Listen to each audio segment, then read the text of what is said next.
Hello guys, welcome back my YouTube channel. আজি নতুন আৰু এটা ভিডিও লৈছো। ভিডিওটো হ'ল যিসকলে চৰকাৰী টয়লেটৰ কাৰণে এপ্লাই কৰিছিলে কিন্তু প্ৰথম কিস্তি যেটো 9000 টকা পোৱা নাই আৰু কিহৰ কাৰণে পোৱা নাই যদি আপুনি ষ্টেটাস চেক কৰে সম্পূৰ্ণ গম পাই যাব। আজি কিন্তু যদি আপোনালোকে চৰকাৰী টয়লেটৰ 9000 টকা প্ৰথম কিস্তি পোৱা নাই তেন্তে কি কৰিলে আপুনি 9000 টকা আপুনি পাব সম্পূৰ্ণ কিন্তু এইটো ভিডিওতে স্টেপ বাই স্টেপ দেখুৱাম। হেল্ল' ভিউয়াৰ্স, যদি কোনোবা মোৰ চেনেলত নতুন ভিজিট কৰিছে চেনেলটো সাবস্ক্ৰাইব কৰিব আৰু কাষত থকা বেল আইকনটো অল কৰি দিব। সময় নষ্টনকৈ বলক ভিডিওটো আৰম্ভ কৰোঁ। হেল্ল' ভিউয়াৰ্স, যিসকলে চৰকাৰী টয়লেটৰ কাৰণে এপ্লাই কৰিছিলে আপোনালোকৰ ফেব্ৰুৱাৰী মাহত প্ৰায় 1 লাখ টয়লেট আবেদন কৰা বেনিফিচিয়াৰী লাভ কৰিছে প্ৰায় প্ৰথম কিস্তি 9000 টকা, কিন্তু বহুতে কিন্তু পোৱা নাই। কিছুমানৰ এপ্ৰুভ হৈছে, কিছুমানৰ এপ্ৰুভ হোৱা নাই আৰু কিছুমানৰ পেন্ডিং হৈ আছে আৰু কিছুমানৰ আপোনাৰ কি হৈছে বা কিবা প্ৰবলেম কাৰণে পোৱা নাই। গতিকে আপুনি ষ্টেটাস চেক কৰিব লাগিব আপোনাৰ কি প্ৰবলেম হৈ আছে বা আপোনাৰ বেংকৰ লগত আধাৰ কাৰ্ড লিংক আছে নাই বা আপোনাৰ ডিবিডি লিংক আছে নাই সম্পূৰ্ণ কিন্তু আপোনাৰ চাব লাগিব। আজিকালি চৰকাৰে যিবিলাক আঁচনি পইচা দিয়ে এইটো আপোনাৰ ডিবিডি মোডত দিয়ে, গতিকে বহুতে কিন্তু ডিবিডি মোড বুজিয়ে নাপায়। ডিবিডি লিংক কেনেকৈ কৰে সম্পূৰ্ণ ভিডিও এটা বনাই আমাৰ এইটো চেনেল আপলোড কৰা আছে। ভিডিওটো চাই আপোনালোকে ডিবিডি লিংকটো কৰিব পাৰিব। এতিয়া আহোঁ মূল কথাটো।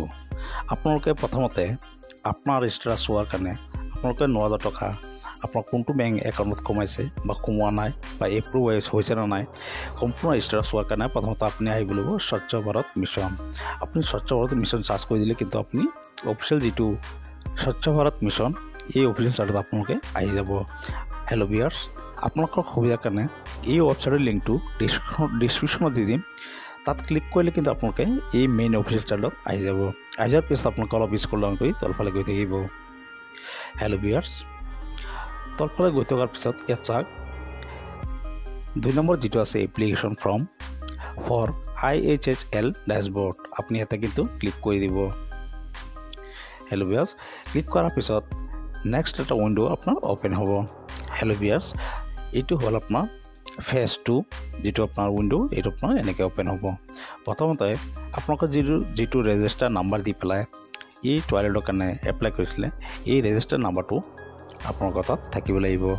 আপোনালোকে এই ৰেজিষ্টাৰ নাম্বাৰটো ইয়াত চাওক এণ্টাৰ মোবাইল নাম্বাৰটো বহাই ইয়াত চাওক গেট OTP এটা ক্লিক কৰি দিব।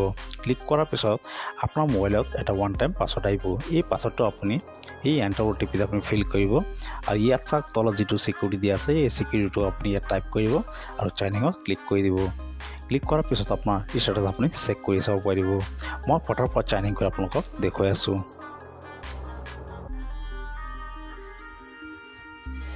হেল্ল' ভিউয়াৰ্স, আপুনি কেপচাটো দিয়াৰ পিছত ইয়াত চাওক চাইনিং বুলি আছে, আপুনি এই চাইনিঙত ক্লিক কৰি দিব আৰু অলপ ৱেইট কৰিব, হয়তো অলপ সময় লোডিং ল'ব পাৰে। হেল্ল' ভিউয়াৰ্স, এনেকৈ কিন্তু আপোনাৰ ডেছবৰ্ডটো আপুনি চাব পাৰিব। ইয়াত আপোনাৰ সম্পূৰ্ণ প্ৰফাইলটো আপুনি এনেকৈ চাব পাৰিব।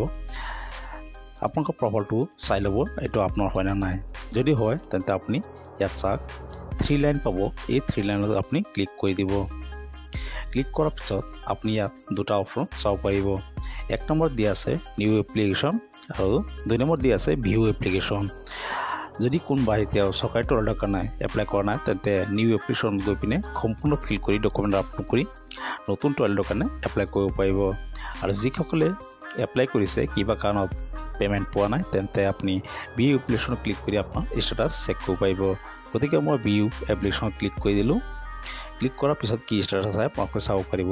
এনেকৈ কিন্তু ডেছবৰ্ডটো আপুনি চাব পাৰিব। ইয়াত আপোনাৰ প্ৰথমতে আপুনি চাব পাৰিব ইয়াত ৰেফাৰেঞ্চ নাম্বাৰ থাকিব। আপুনি যেতিয়া আবেদন কৰিছিলে এটা এপ্লিকেশ্যন ৰেফাৰেঞ্চ নাম্বাৰ থাকে, এই ৰেফাৰেঞ্চ নাম্বাৰটো আপুনি চাব পাৰিব আৰু কেতিয়া ছাবমিট কৰিছে টাইম টেবুল ডেট সম্পূৰ্ণ চাব পাৰিব। আৰু ইয়াত চাওক এপ্লিকেশ্যন ৰিচিভ, তাৰমানে এই এপ্লিকেশ্যন আবেদনটো আপোনাৰ ৰিচিভ হৈছে। আৰু ইয়াত চাওক ট্ৰেক ষ্টেটাছ, আপোনাৰ কি স্থিতি হৈছে আপুনি ট্ৰেক ষ্টেটাছত ক্লিক কৰিলে কিন্তু আপুনি চাব পাৰিব। হেল্ল' ভিউয়াৰ্স, এনেকৈ কিন্তু এপ্লিকেশ্যন ইয়াত চাওক এপ্লিকেশ্যন ষ্টেটাছ আপোনাৰ কি পৰিস্থিতি আপোনাৰ এপ্লিকেশ্যনটো আছে আপুনি চাব পাৰিব। এনেকৈ কিন্তু আপোনাৰ বেংকৰ ডিটেইলছ, বেংকৰ একাউণ্ট নম্বৰ, IFSC কোড, কোনটো বেংক একাউণ্ট দিছে এনেকৈ কিন্তু আপুনি চাব পাৰিব। যিসকলৰ এতিয়াও এই গুটিকেইটা ষ্টেপ কমপ্লিট হোৱা নাই তেন্তে আপোনালোকে এই কপিখন আপোনালোকে প্ৰিণ্ট আউট কৰিব। প্ৰিণ্ট আউট কৰাৰ পিছত আপোনালোকৰ ৱাৰ্ড মেম্বাৰ বা আপোনাৰ পঞ্চায়তত জমা দিব লাগিব। আৰু যিসকলৰ সম্পূৰ্ণ ষ্টেপ ফিল হৈ গ'ল কিন্তু 9,000 কিস্তিটো আপোনালোকে পোৱা নাই, যদি আপোনালোকে ষ্টেপ কমপ্লিট হোৱাৰ পিছতো আপোনালোকে 9,000 টকা পোৱা নাই তেন্তে আপোনালোকে প্ৰথমতে চেক কৰিব লাগিব আপোনাৰ বেংক একাউণ্টৰ লগত DBD মোড লিংক হৈ আছে নে নাই। আৰু যদি DBD মোড লিংক হৈ আছে আপোনাৰ যিটো মেইন একাউণ্ট তাত আধাৰ কাৰ্ডটো লিংক থাকিব লাগিব।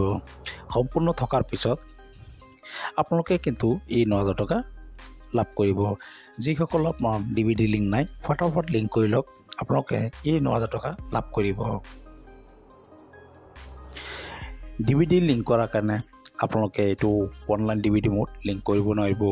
এই DBD আপোনাৰ লিংক কৰাৰ কাৰণে আপোনালোকে পোষ্ট অফিচ পেমেণ্ট বেংকত গৈ পিনে আপোনালোকে বায়োমেট্ৰিক দি পেলাই একাউণ্ট অপেন কৰিলে কিন্তু আপোনালোকৰ যদি কৈ দিয়ে যে DBD মোড লিংক কৰি দিবৰ কাৰণে লগে লগে কিন্তু আপোনালোকক DBD মোড লিংক কৰি দিব। আৰু যিটো বেংক একাউণ্ট দিছে এই বেংক একাউণ্টটো এবাৰ আপোনালোকে চেক কৰি চাব আপোনাৰ বেংক একাউণ্টটো এক্টিভ হৈ আছে নে নাই। আৰু যদি এক্টিভ নাই তেন্তে আপোনালোকে KYC কৰি আপোনাৰ বেংক একাউণ্টটো এক্টিভ কৰি লওক। এক্টিভ কৰাৰ পিছত আপোনাৰ এই একাউণ্টৰ লগত আধাৰ কাৰ্ডটো লিংক কৰি দিব। তেতিয়া আপোনালোকে এই চৰকাৰী টয়লেটৰ প্ৰথম কিস্তি যিটো 9,000 টকা আপোনালোকে লাভ কৰিব। কিছুমান প্ৰব্লেমৰ কাৰণে বহুতে কিন্তু এই চৰকাৰী টয়লেটৰ 9,000 টকা পোৱা নাই।